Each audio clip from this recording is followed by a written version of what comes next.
جو ہے وہ بگننگ ہو جائے گی. جیسے لوگ غزہ کا کہتے تھے تو میں کہتی تھی یہ رکے گی نہیں. آپ سوچیں ٹرمپ نے اعلان کے باوجود وہ وہاں جنگ بندی نہیں کرا سکے. میں یہی کہنے لگا تھا کیونکہ جو ہے کیونکہ یہ بھی میری پریڈکشن تھی جنگ اب نہیں رکنی کیونکہ یہیں سے ہی سلسلے آگے بڑھنے. سامعہ خان صاحب یہ ڈونلڈ ٹرمپ بھی تباہی کا سبب بنیں گے؟ دیکھیں اب جو ہے اس وقت تو پاکستان کے لیے تھوڑا سا انہوں نے کیا ہوا ہے، دنیا کے پرسپیکٹو میں جب میرے سے پوچھا جاتا تھا نا کہ ٹرمپ الیکشن جیتیں گے یا جو بائیڈن جیتیں گے تو میں کہتی تھی دوسرے جو بائیڈن ہی تھے نا. ہاں تو وہ میں نے کہ حالانکہ جو بائیڈن کی الیکشن جیتنے کی پریڈکشن آپ ہی کے چینل پہ میرے پاس لنک موجود ہے، آپ ہی کے چینل پہ. لیکن اس میں ایک اور میری پریڈکشن تھی سیاسی. ہاں وہ یہ تھی کہ وہاں پر فیمیل الیکشن نہیں جیت سکتی امریکہ کی. اچھا دیکھیں وہ ہیلری کلنٹن تھیں، اس کے بعد جو اب تھیں تو وہ ڈونلڈ ٹرمپ آ گئے. آپ تو دیکھو سیاسی انالیسس دیتے ہو نا، ہم تو اسٹیک پہ ہوتے ہیں کہ ہم چیلنج ہو جائیں گے، آپ کو چیلنج نہیں کیا جا سکتا. بالکل ٹھیک ہے نا. تو ٹرمپ کے لیے میں نے کہا تھا کہ اگر تو میری یہ پیش گوئی نے سچ ہونا ہے کہ ہم نے اینڈ آف ورلڈ کی طرف تیزی سے جانا ہے تو پھر ٹرمپ نے الیکشن جیتنا ہے. اور اس کا مطلب ہے کہ ٹرمپ ہی تباہی کا سبب بننے جا رہا ہے. دیکھیے جو ہے وہ غزہ میں نہیں روک پا رہے نا، جہاں روکنا چاہیے وہاں تو نہیں روک پا رہے. جی اسی دیکھیں نا یہ تو تکلیف کی سچویشن ہے. بالکل. اور اس عالمی جنگ میں پاکستان کا کیا کردار ہوگا؟ تیسری عالمی جنگ ہونے والی، یہ تیسری عالمی جنگ کی طرف آپ بڑھیں گے 2027 تک. آپ کو 2 سالوں کے اندر اس سپٹمبر اکتوبر سے وہ فیز شروع ہو جائے گا. 25 مئی سے پراپر وہ شروع ہو جائے گا ستارہ اپنا کام کرنا. لیکن ہوتے ہوتے ہو سکتا ہے آپ کو سپٹمبر اکتوبر آ جائے. یہ بڑھیں گی، یہ کم نہیں ہوں گی. اور جو ہے پاکستان کا جو رول جیسے آپ بات کرتے ہیں، یہ جو جیسے میں کہتی تھی یہودی سپنا دیکھتے ہیں، یہ ابھی میں فرسٹ مئی کو میں ٹی وی پہ تھی، وار کے حالات نے ایک کیوس کریٹ کیا ہوا تھا. تو میں نے اس میں کہا کہ میں نے کہا 1 مئی سے پاکستان کے لیے ستاروں میں آسمان میں نرمی آ چکی ہے. 9 دن کے بعد آپ اور اچھی خبریں سنیں گے تو 9 دن کے بعد 10 مئی تھا. ایک وہ 9 مئی تھا 2023 والا، اس میں میں نے کہا تھا کہ کچھ ایسا ہوگا کہ جو خان صاحب کو بند گلی کی طرف لے جائے گا. یہ نہیں مجھے سمجھ آ رہی تھی 9 مئی ہو جائے گا، تو میں نے کہا تھا یہ ہوگا کہ یہ اور یہ بھی میں کہتی تھی وہ فوج کا سال ہے. حالانکہ فوج نے بڑا کچھ پریشر لیا، کیونکہ اس کی بھی دلیل آپ کو دے دوں تاکہ لوگوں کو یہ نہ لگے پھر کہتے ہیں جی فوج کا سال وہ اس طرح تھا، مارس کا رول تھا، مارس رول کرنے آ رہا تھا.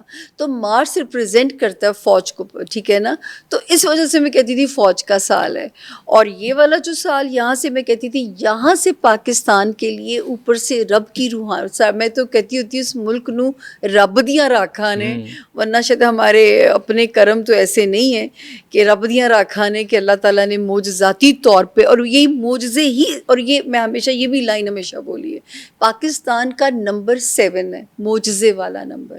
یہ معجزے کی طرح ہی بنا ہے، معجزے کی طرح ہی چلا ہے اور معجزے کی طرح ہی سروائیو کرے گا. اسی عالمی جنگ کی اگر آپ بات کر رہی ہیں تو پاکستان ایک ایٹامک پاورفل ایک کنٹری ہے، دنیا میں اس کا نام ہے، اور دنیا کے فیصلوں میں ہماری رائے بھی لی جاتی ہے. اس عالمی جنگ میں پاکستان کا کیا کردار ہوگا؟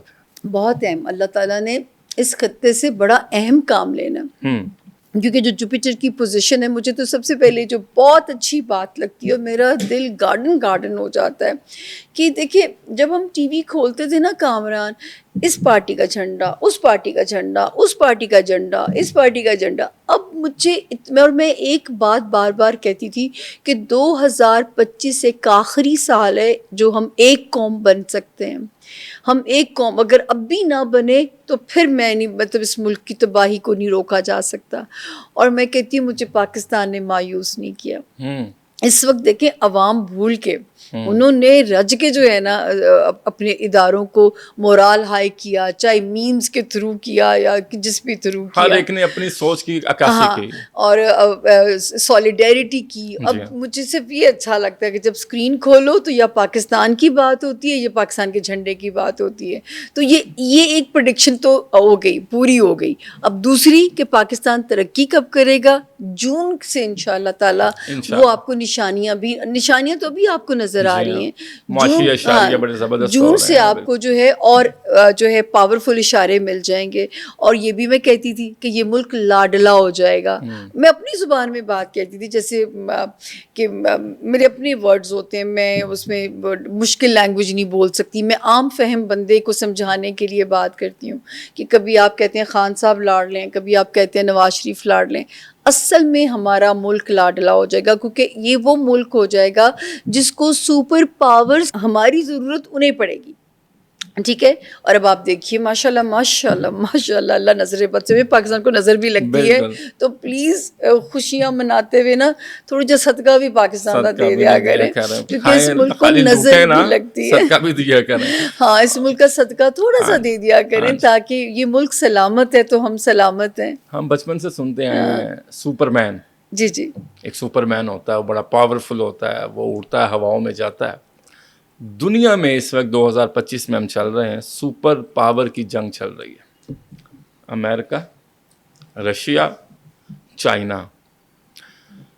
کچھ لوگ یہ کہہ رہے ہیں کہ China non declare super power ہو چکی ہے. کچھ لوگ کہہ رہے ہیں کہ رشیا آنے والے 10 سالوں میں سپر پاور کا اعلان کرنے جا رہا ہے. امریکہ سپر پاور ہے. یہ سپر پاور کون ہوگا؟ دیکھیں, اچھا یہ بات بھی دیکھیں کامران, جب کوئی مجھے کہتا ہوگا اس کی باتیں دیوانے کا خواب لگتی ہیں, اور ایسے بھی ہم نے پروگرامز کیے کہ میرے ساتھ بیٹھے ساری میری اسٹرالوجر برادری کو روشن پاکستان نظر آ رہا ہوتا تھا. میں کہوں مجھے تو اندھیرے نظر آتے ہیں. میں کہ اللہ کرے میں غلط ثابت ہو جاؤں, لیکن زمین خزانے اگلے گی لیکن وہ وقت نہیں تھا. حضرت نعمت شاہ ولی نے جو خواب دکھایا ہے وہ وقت اب شروع ہوتا ہے, کہ جہاں بھی پاکستان اللہ کے حکم سے سالڈ اس میں طرف جائے گا. تو یہ پیش گوئی 21 سے کرنا شروع کر دی تھی کہ نیو ورلڈ الائنسز بننے ہیں, نئی سپر پاور نے بننا ہے.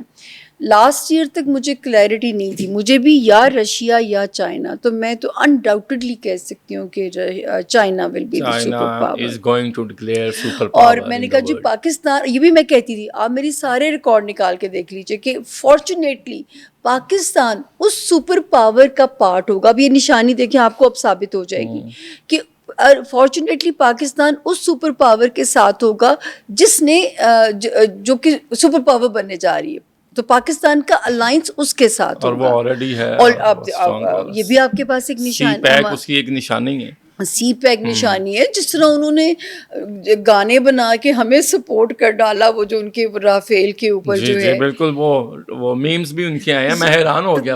حالانکہ چائنا میں سوشل میڈیا اتنا ایکٹیو نہیں ہے, ان کے ہاں سخت پابندی ہے, لیکن انہوں نے کمال کر دیا with the victory of Pakistan.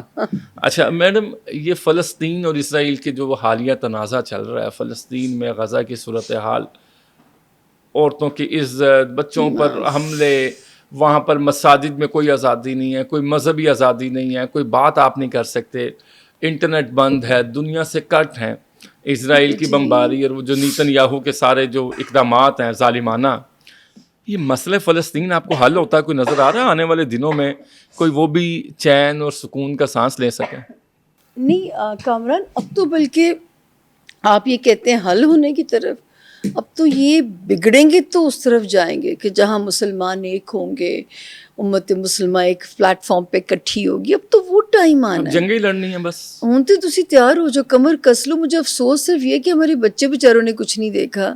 ہم نے تو پھر اچھے دور دیکھے ہیں, ہم نے پیسفل دور دیکھے ہیں, ہم تو بڑے اچھے دوروں سے ہو کے آ رہے ہیں. آپ لوگوں نے کچھ نہیں دیکھا کہ یا دھماکے دیکھیں جہاں جو ہے ہم نے ٹک ٹاک پہ ٹرولنگ دیکھی ہے جس کی اب بات کر رہے ہیں, وہی نا. تو جو ہے یہ اب اس کے لیے کمر کس لیں آپ لوگ. کیونکہ ہم انٹرنیشنل افیئرس پہ بات کر رہے ہیں, تو ایک شخصیت میرے ذہن میں ہے, ڈاکٹر عافیہ صدیقی. اس کے بارے میں, ان کے مستقبل کے بارے میں آپ کیا کہتے ہیں؟ دیکھیں میں نا, مجھے کبھی کسی نے ان کی بایو ڈیٹا نہیں میرے پاس آیا کہ